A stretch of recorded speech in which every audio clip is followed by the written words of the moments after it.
Bem, hoje a gente vai ver uma reação totalmente diferente, são as reações radicalares, e também uma reação polar são as reações de adição. As reações radicalares são bastante exploradas, principalmente em alcanos, e as reações de adição são bastante vistas em alcenos e alcinos, né? Então, por isso que eu coloquei como título dessa aula as reações envolvendo hidrocarbonetos. Por que os hidrocarbonetos são tão importantes assim? No refino do petróleo, a gente tem vários derivados que a gente pode obter do petróleo, e a característica comum de todos eles são hidrocarbonetos, ou seja, estruturas contendo basicamente carbono e hidrogênio, mais nada. E aí, o que os outros ramos da indústria, principalmente indústrias focadas em... O petróleo passa por essa indústria, que é a indústria de refino, né?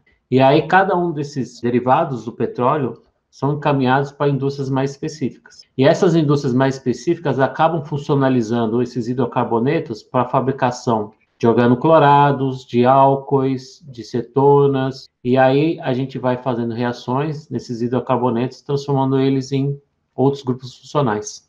O gás natural ele é rico em metano, né?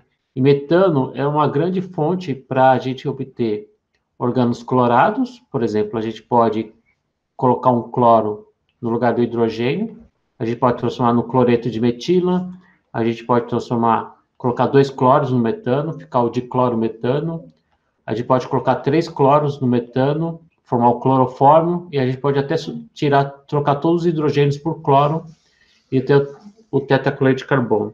Hoje em dia, esse solvente aqui, o tetacloreto de carbono, vocês já devem ter visto isso em TQ, alguma outra aula. Esse solvente aqui está cada vez menos usado porque ele é muito tóxico.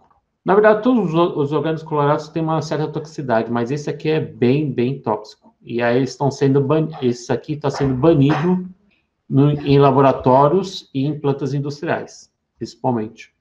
O cloroforme e o diclorometano também são ótimos solventes para se trabalhar, porque eles dissolvem uma grande variedade de compostos orgânicos, mas eles são organoclorados, e organoclorados têm uma certa toxicidade, e também ele é danoso ao meio ambiente, tá? Porque ele persiste no ambiente, ele vai para a atmosfera, pode prejudicar, ele contribuir para o aumento da camada, do buraco da camada de ozônio, né?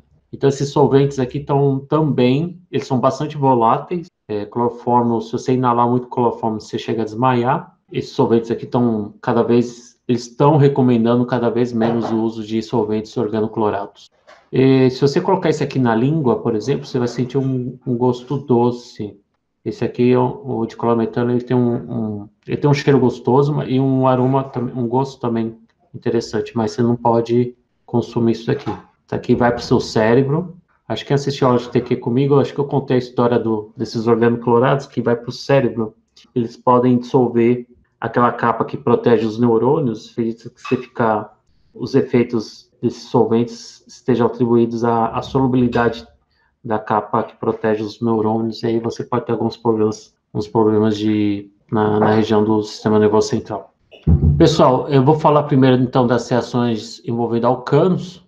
A principal reação que a gente faz em alcanos, você vê que eles não têm parece que são pouco reativos, né? Porque o carbono e hidrogênio é uma ligação praticamente apolar.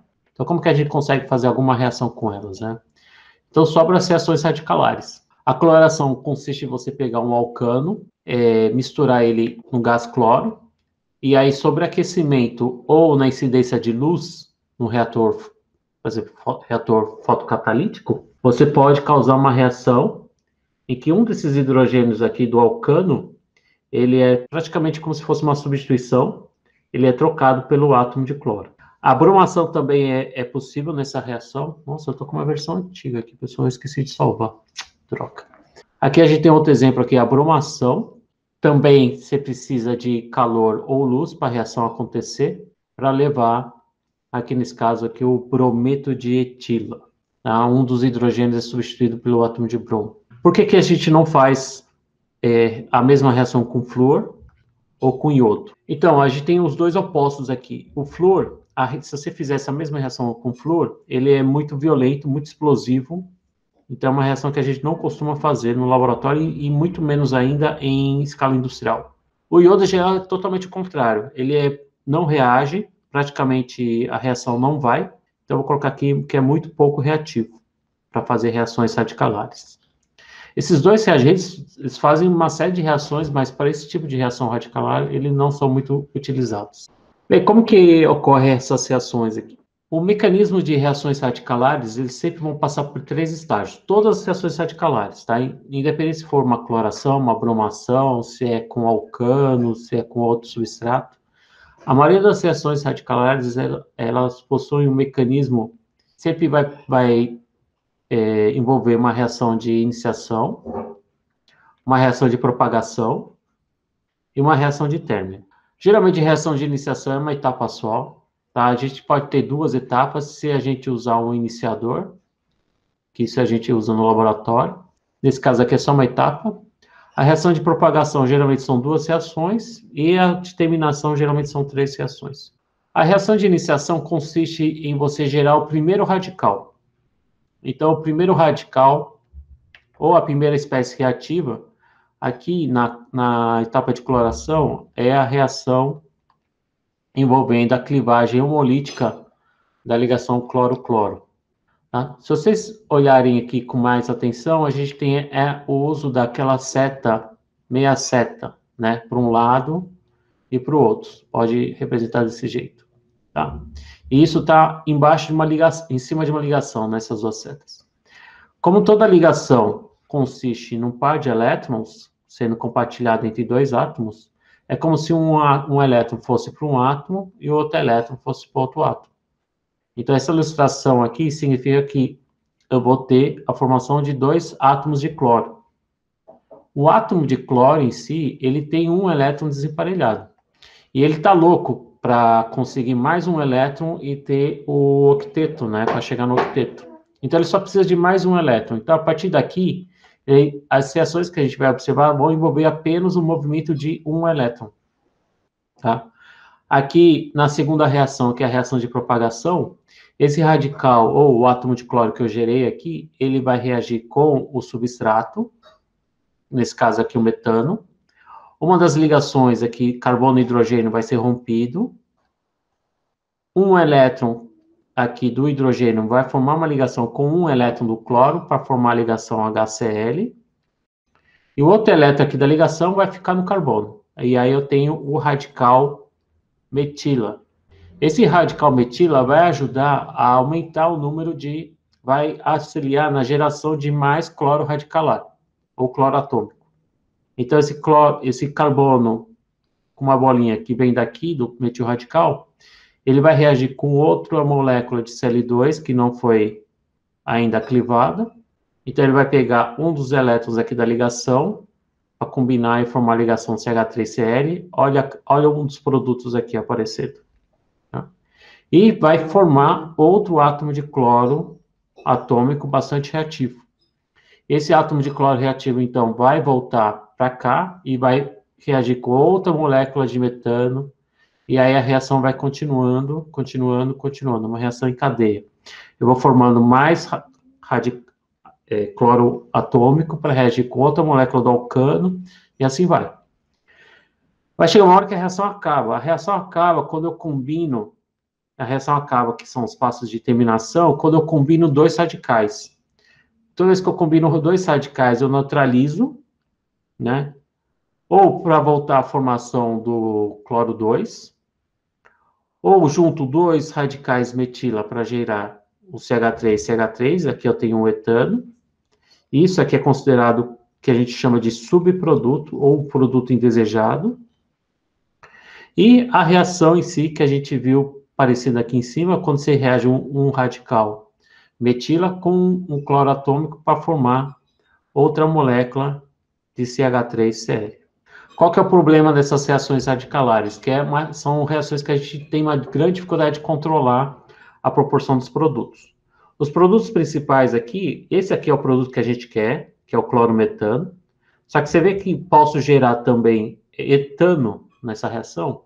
E o que pode acontecer? Esse etano pode virar substrato e eu posso fazer uma reação radicalar nele também. E aí você vai levando a formação de outros produtos, de outros radicais, que aí você pode ter problemas de formação de muitos subprodutos. Então, é uma reação que é meio difícil de controlar quando a gente faz isso no laboratório ou até mesmo na indústria. Por isso que na indústria a gente faz essas reações em grande escala, para evitar trabalho, para a gente não ter esse problema de subprodutos em quantidades. Se você fizer uma escala muito pequena, não vai ser tão vantajoso assim. O que a gente viu até agora, principalmente nessas reações de radicalares, a gente viu um substrato bem simples, que é o metano. Tá? Ele está aqui. Agora, quando a gente pega o substrato um pouquinho mais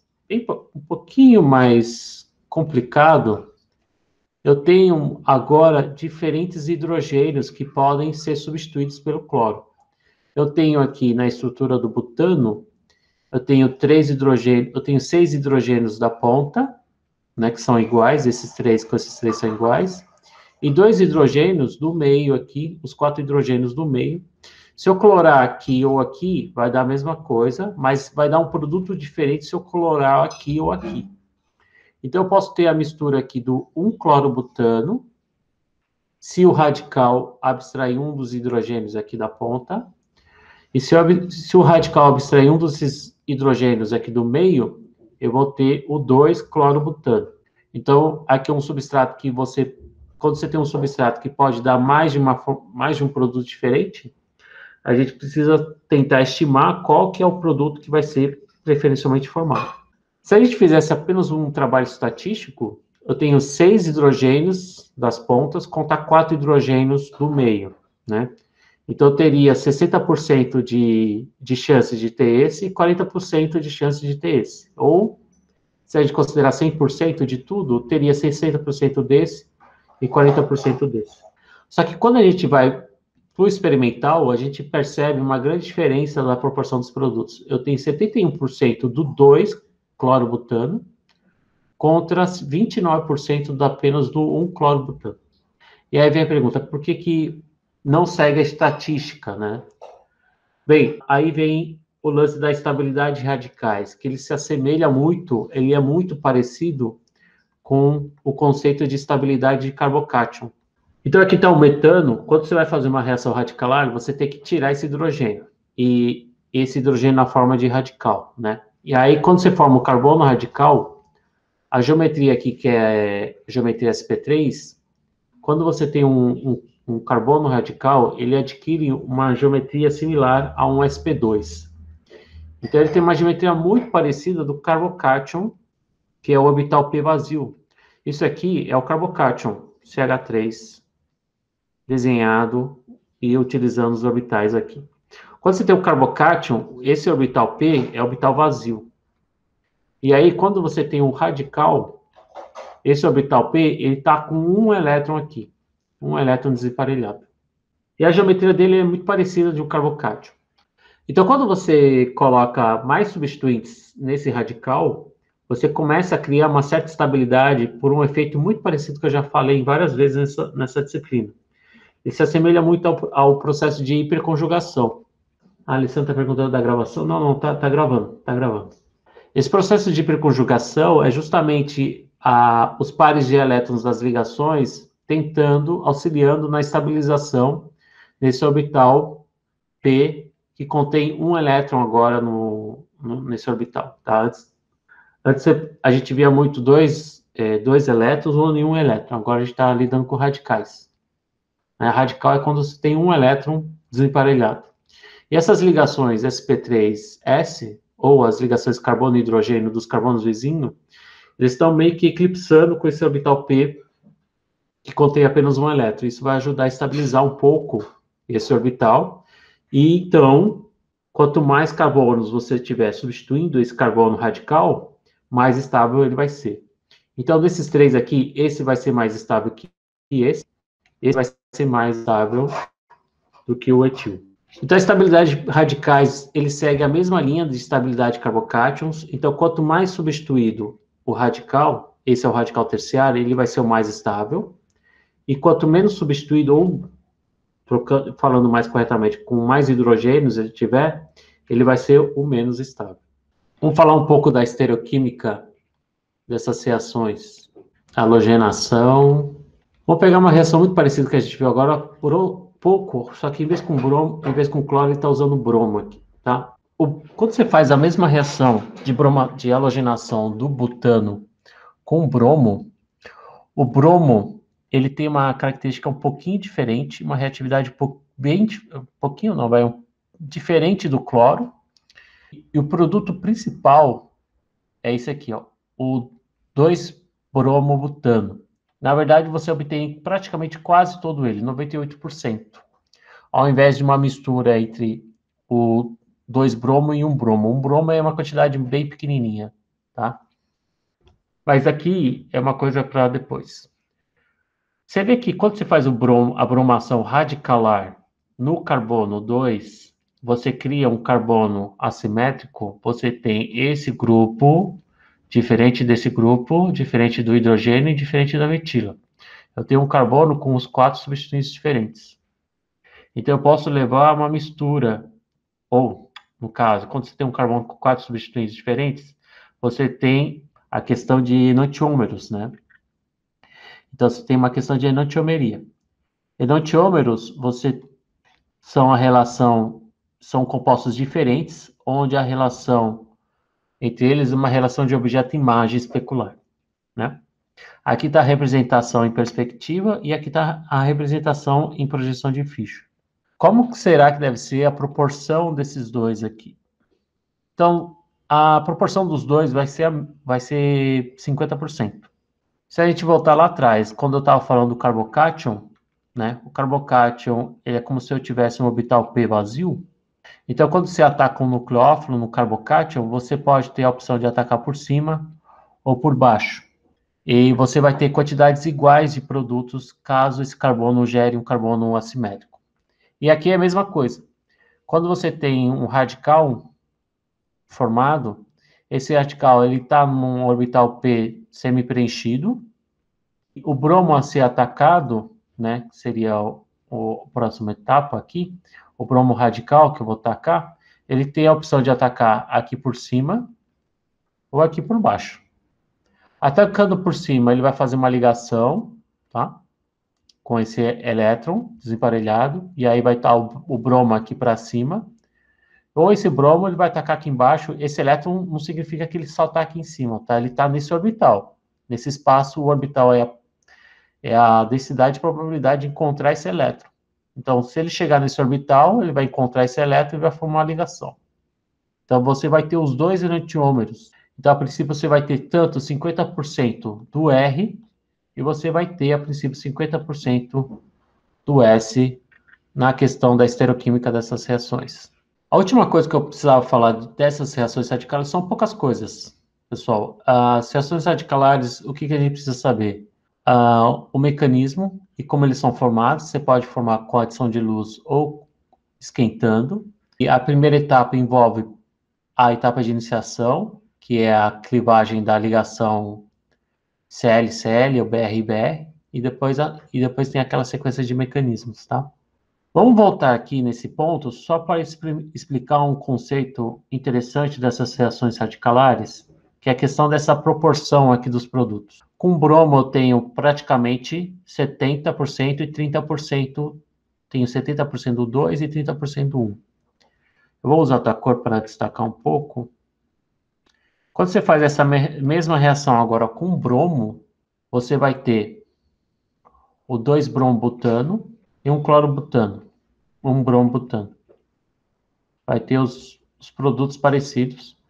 Só que o 2-brombutano, ele vai dar 98%, e aqui vai dar, vamos chutar 2%, tá? Eu não sei direito, mas deve ser 2%. E aí, você vê que a reação é praticamente a mesma. Eu estou usando o mesmo substrato, só que estou usando dois halogênios diferentes para fazer essa halogenação, um com cloro e outro com bromo. O que explica o fato com bromo ter mais do 2 e bem pouco do 1, enquanto que o cloro tem 70% de um e 30% do outro. Então, significa que o bromo e o cloro possuem reatividades diferentes. E essa questão de reatividade, eles foram extensivamente estudados experimentalmente, e descobriu-se que com cloro, por exemplo, se você tem uma taxa relativa de formação de radicais alquílicos, se a gente atribuir como o radical primário, ou seja, o radical que tem praticamente todos apenas uma ligação com carbono, o radical terciário, ele é formado 5 vezes mais rápido do que o primário. Isso com caso, se você fizer uma halogenação com cloro. Só que quando você faz a mesma reação com bromo, descobriu-se experimentalmente que com bromo, enquanto que com primário eu tenho, se você fixar um com primário, o terciário com bromo, a formação de um radical com bromo, ele vai levar, ele é muito mais reativo para levar ao carbocátion terciário. Aí eu estou trocando um pouco as palavras, pessoal, porque isso aqui, você vê que eu tenho uma proporção muito maior do terciário em relação ao primário do que com o cloro. Tá? O que isso significa? Significa que eu tenho diferentes reatividades. Cloro e bromo reagem diferentes. E é um princípio que a gente chama de princípio que difere o que é ser reativo e o que é ser seletivo. É o princípio de reatividade e seletividade. Tá? Então, reagir com cloro, eles são muito mais reativos. Qual que é o princípio de reatividade? Desculpa, pessoal. Qual que é o princípio de reatividade e seletividade? Se você tem uma reação muito... Se eu tenho os reagentes e esses reagentes reagem de uma forma muito rápida, né? Uma grande reatividade, você pode ter uma baixa seletividade. Enquanto que, se você tem uma reação que a reatividade é baixa, você pode direcionar para uma grande seletividade. Isso acontece justamente com esses dois aqui, com o cloro e o bromo. Com o cloro, você percebe que tem uma diferença relativamente pequena em relação ao bromo. Isso significa que ele é muito reativo e pouco seletivo. Muito reativo, consequentemente pouco seletivo. Por que ele é pouco seletivo? Porque a proporção entre o terciário, secundário e primário aqui, em termos de velocidade, não são tão discrepantes. Agora, com o bromo, tem uma diferença grande aqui de proporções relativas de velocidade, onde o terciário reage muito melhor do que o primário. Ou seja, eu estou tendo uma quantidade grande de terciário. E aí a gente vai ver com as curvas de reação que o bromo ele é menos reativo, mas ele é mais seletivo. Como que a gente explica isso em gráficos? Está aqui. Então, se você fizer uma halogenação com cloro, as halogenações com cloro radicalares, eles costumam ser mais exotérmicas. E se você fazer uma bromação radicalar, as bromações geralmente são mais endotérmicas. Então, isso a gente tem que lembrar um pouco de TQ. O que é ser endotérmica? A energia dos produtos menor que a energia dos reagentes. E endotérmica é a energia dos produtos maior que as energias dos reagentes. Quando uma reação é exotérmica, geralmente a gente associa uma reação exotérmica a uma reação uma reatividade bastante elevada. Né? Então a gente sempre associa algo exotérmico a algo mais reativo. Como que a gente visualiza isso no gráfico? Aqui nas curvas de reação, a gente tem aqui as energias de ativação, né? Vocês estão lembrando isso de TQ? Que é a energia necessária para a reação acontecer. Você vê que as energias de ativação são baixas. Eles têm uma diferença bem pequena se você quer direcionar eles para formar o primário, secundário ou terciário. Professor, o que é esse primário, secundário e terciário? É a seletividade de uma reação. Se você quer um cátion primário, um radical primário, um produto, cloreto primário, um cloreto secundário, um cloreto terciário. A gente viu lá atrás que radicais terciários são mais estáveis que radicais secundários do que radicais primários. E essas energias estão exemplificadas aqui. Só que como as diferenças de energia de ativação são relativamente pequenas, a reação de cloração, por ela ser exotérmica, essas energias aqui, você vê que eles estão um pouquinho deslocados perto aqui dos reagentes, né? E como eles são baixos, não vai ter tanta distinção para levar ao primário, secundário, terciário. Por isso que a seletividade dos três é pequena. Então, para levar o terciário e secundário, não tem tanta diferença. Agora, quando você faz a bromação, como ela é endotérmica, remete uma ideia de uma reação um pouco, uma baixa reatividade. Como que a gente observa isso? Pelas energias de ativação. As energias de ativação aqui da bromação têm um um pouco maior, uma diferença um pouco maior. E isso, o que isso vai fazer? Significa que, como as diferenças de energia de ativação para você formar o terciário e secundário são maiores do que na cloração, eu vou conseguir direcionar um pouco mais a reação para a formação do produto mais estável. Então, por isso que em bromação eu consigo gerar o mais substituído, o brometo mais substituído, em maior quantidade do que fazer a cloração. Então, toda essa explicação aqui que eu fiz gaguejando bastante é para ilustrar essa diferença experimental aqui do cloro, eu formar uma mistura de 70 para 30 do 1 com 2, enquanto que na bromação eu tenho 98% de um e 2% do outro. Tá? Então eu consigo, quando eu tenho uma quantidade muito grande de um dos produtos, eu fui bastante seletivo. E aí quando a proporção diminui, provavelmente é uma reação, significa que o cloro está sendo mais reativo do que o bromo e está sendo menos seletivo. Então, esse princípio é o seguinte: quando você tem um reagente que reage muito rápido, ele pode ser que ele seja menos seletivo do que um reagente que reage mais devagar, né? Ou que tem uma energia de ativação maior. Tá? Então, esse é o princípio de reatividade e seletividade. Não sei se vocês entenderam. Eu falei isso várias vezes, mas espero que vocês tenham compreendido. Tá? Isso acontece entre bromação e cloração. Então, em resumo, essa parte de halogenação, vocês precisam só ter em mente que só dá estudar cloração e bromação. A fluoração e iodação radicalar são pouco estudados por causa da diferença de reatividade.